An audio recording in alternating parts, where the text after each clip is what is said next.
Bonjour les amis, bonjour chers abonnés, j'espère que vous allez bien. Dites-moi dans les commentaires si vous allez bien. Aujourd'hui, on va parler de la production écrite. C'est la troisième épreuve à l'examen de français DELF B2 et je vais proposer un exemple de l'algorithme pour rédiger une lettre formelle. Une lettre formelle, c'est un des formats que vous pouvez avoir à votre production écrite et c'est quelque chose qui fait très très peur aux élèves. Pourquoi? Parce que vous avez la consigne et plein de feuilles blanches. Alors, je vais vous dire tout de suite, il ne faut pas avoir peur parce que tout est faisable comme d'habitude. Et aujourd'hui, dans cette vidéo, je vais partager justement cet algorithme en 8 étapes et on va commencer tout de suite. Tout d'abord, il faut lire attentivement la consigne parce que dans la consigne, nous avons déjà plein de trucs très importants. On va voir ensemble. Vous vivez en France dans une zone piétonne du centre-ville. Le maire de votre ville a décidé d'ouvrir certaines des rues de cette zone à la circulation des autobus pendant la journée. Comme représentant de votre immeuble, vous écrivez une lettre au maire pour contester cette décision en justifiant votre point de vue. Alors, quand on voit le texte, on se dit « Oh, c'est trop compliqué ». En fait, non. On va revoir les détails et on va tout de suite remplir le pas numéro 2. Donc on a lu attentivement et maintenant on va déduire l'information disponible dans cette consigne. Donc qu'est-ce que nous avons? Déjà, numéro 1, nous sommes en France. C'est complètement normal parce que tout ce qui se passe dans l'examen d'ELF ou d'ALF, c'est l'espace francophone. Donc nous sommes en France. Même si c'est évident, c'est quand même très important. Après, nous vivons dans une zone piétonne. Donc, zone piétonne et où? Centre-ville. Plus centre-ville. Ça peut être important pour notre argumentation. Je vais juste voir un truc. Non, je vais pas voir, je peux pas enlever les traits. Après, le maire de votre ville a décidé d'ouvrir certaines rues de cette zone. Alors ça, c'est le plus important, c'est déjà la décision du ou de la maire. Donc, qu'est-ce qu'il a fait? La décision du maire, c'est ouvrir les rues à la circulation des autobus. Donc, ouverture des rues à la circulation des bus. Et maintenant, on commence à voir les choses largement plus importantes que ça pendant la journée, comme représentant de votre immeuble. Donc, nous, on est qui? Représentant de l'immeuble. De notre immeuble. On écrit une lettre au maire pour contester cette décision. Donc, lettre au maire, mais honnêtement, si vous vous préparez à l'examen, vous savez très bien que vous pouvez tomber sur une lettre formelle. Donc, lettre au maire pour contester cette décision. Alors, nous avons ces 6 éléments. Donc, nous sommes en France, nous vivons dans une zone piétonne au centre-ville. Décision du maire, c'est d'ouvrir les rues à la circulation des bus. Donc, les rues où? Centre-ville, parce que c'est là où on habite. Nous sommes qui? Représentants de l'immeuble, on va écrire une lettre au maire et on va contester cette décision. Et là, on passe à l'étape numéro 3, établir son rôle dans la situation. Quel est notre rôle? C'est de contester la décision du maire. La décision du maire. Je suis contre. Je suis contre. Et mon but, c'est de contester cette décision et proposer des arguments. Proposer des arguments. Pourquoi? Pour justifier mon point de vue. C'est pas juste oh le maire je suis contre, c'est nul. Non, c'est pour il faut argumenter. Oui.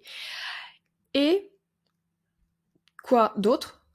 Quel est mon but et le rôle? Nous sommes représentants. Donc il y a un autre groupe, donc il y a un groupe entier des gens qui sont contre cette décision et moi je suis représentante de cette groupe. Ça c'est aussi important. Voilà, donc nous savons ça aussi.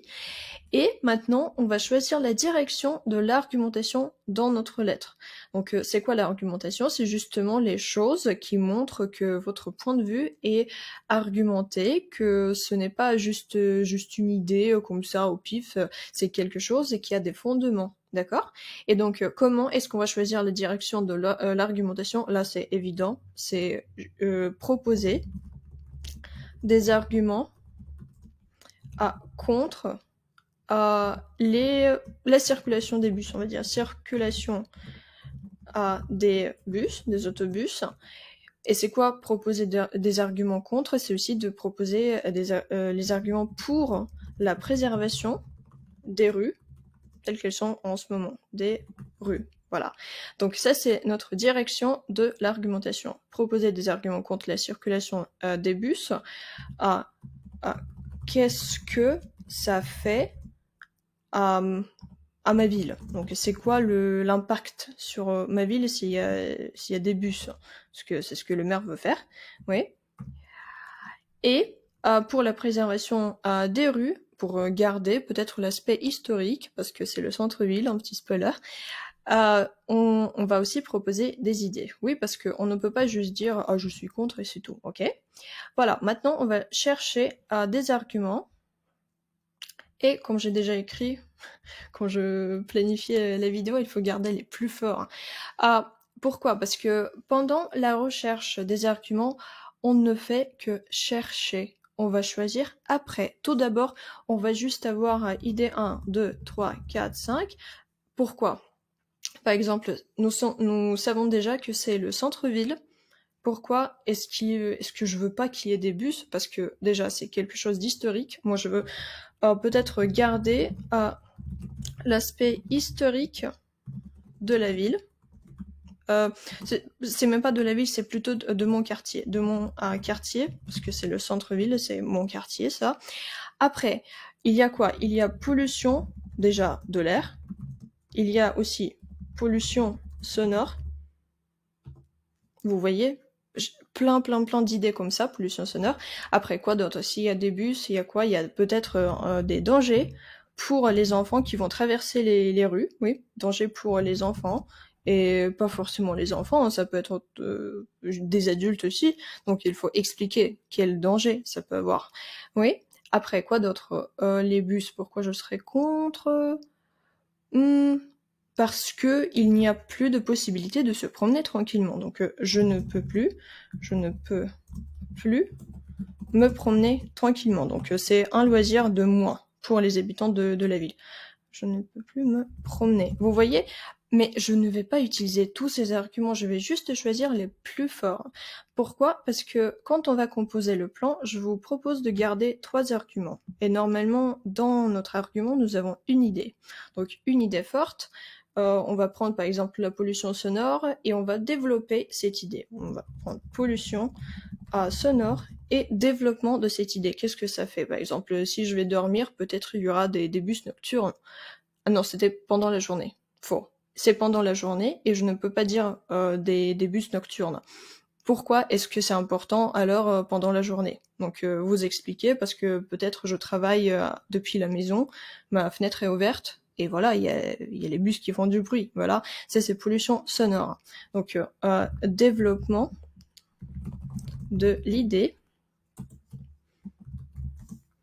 et exemple. Très important, exemple. Et la même chose pour argument 2, argument 3. Bien évidemment, il faut absolument ajouter l'introduction au début et la conclusion. La conclusion, c'est quelque chose qu'on va écrire à la fin. C'est juste une petite synthèse de nos arguments ici. On va remplir les 2 autres aussi, forcément. Et qu'est-ce qu'on va dire dans l'introduction? Déjà, on va ouvrir tout de suite numéro 7 pour parler de l'introduction. Mais, je vais dire au début, on va ajouter l'entête et les formules de politesse. C'est quoi l'entête? L'entête, c'est ça, le texte en bleu. Déjà, c'est mon adresse, mon nom, mes coordonnées. Et attention, on n'a pas le droit d'écrire nos propres coordonnées. Par exemple, moi, je m'appelle Elina, je ne vais pas mettre Elina. Et je veux pas, surtout pas mettre mon adresse ni rien. C'est confidentiel. On va utiliser un autre nom. Là, j'ai mis Jean du Jardin, voilà. Comme s'il habitait rue Madeleine. Ok. Après, on va écrire à notre maire. J'ai mis Anne Hidalgo, qui est vraiment la maire de Paris. Voilà. Donc, à l'attention de Madame Anne Hidalgo, blablabla. Bla, bla, bla. Après, objet. Ça, c'est notre objet. Je ne vais pas donner trop de détails ici, dans cette vidéo, pour que ça soit plus simple, mais on va utiliser le nom, donc il n'y aura pas de verbe au début, c'est un nom avec la majuscule, D'accord? Après, fait à Paris et la date, vous pouvez mettre la date de votre examen, pourquoi pas, j'ai mis mon anniversaire. Après, madame, monsieur, ça c'est les formules de politesse en violet. Madame, monsieur, si nous ne sommes pas au courant qui est notre destinataire, mais on sait que c'est le maire, parce que là, on va écrire au maire.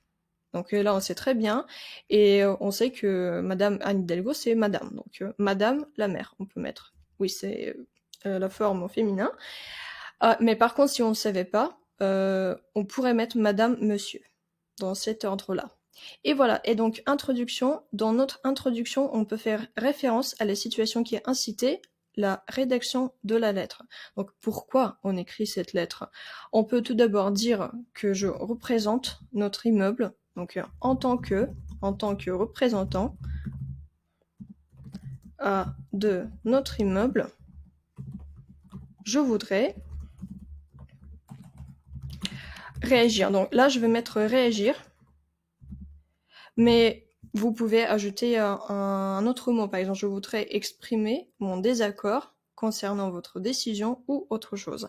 Donc réagir, par exemple, exprimer mon mécontentement, mon mot préféré, mécontentement concernant votre décision d'ouvrir les rues et blablabla, d'ouvrir les rues à la circulation des bus, à la circulation des autobus. On va pas mettre bus parce que vous pouvez perdre un petit point dans la correction sociolinguistique, parce que bus, ce n'est pas soutenu, et il nous faut autobus, d'accord? Voilà, et on peut ajouter autre détail que j'explique dans mon cours de préparation aux examens DELF. Après, à notre conclusion, là il y a un exemple pour le début de la conclusion. Ainsi, pour les raisons mentionnées ci-dessus, je vous propose ou je vous demande, c'est un peu fort, voilà, donc vous pouvez proposer quelque chose. Et à la fin, nous avons notre formule de politesse à la fin de lettre. Je vous prie d'agréer, madame, monsieur, ou madame la maire dans notre exemple, l'expression de mes salutations distinguées. Voilà. Et à la fin, encore une fois, notre signature, Jean Dujardin, par exemple. Oui.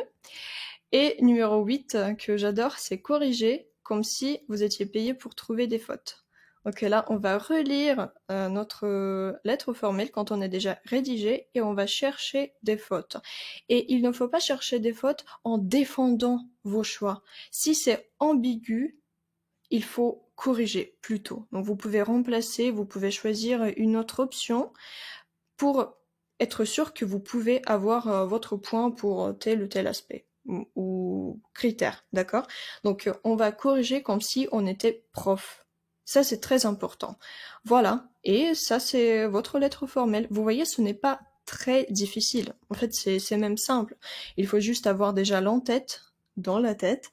Il faut savoir écrire l'objet et il faut juste savoir argumenter.